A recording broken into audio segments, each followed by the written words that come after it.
How to change your name in Helldivers 2. Let's get started. Whether you are playing on PC or PlayStation, this method will work seamlessly for both platforms.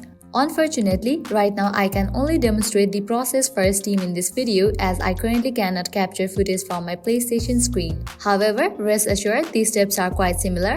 First off, take a look at the bottom left corner of your screen or pause the game to see your current username, which is how you will be identified to others, especially when you are in a squad. Your username in Helldivers 2 is tied to your Steam or PlayStation Network account, so to change it, all you need to do is update your display name on either platform. Simple, right? For Steam users, it's a breeze. Just head over to your profile page, hit the edit button and change your profile name. Remember to hit enter to save the changes. But wait, the change won't reflect in-game immediately. You will need to restart Helldivers 2 for it to take effect. So let's quit the game and fire it back up.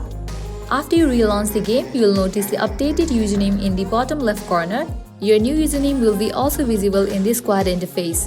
So to sum it up, whether you are on Steam or PlayStation, simply tweak your display name in your account settings and you are good to go. I hope this guide was helpful to you. If it was, don't forget to leave a like and subscribe for more handy tips. Thanks for watching.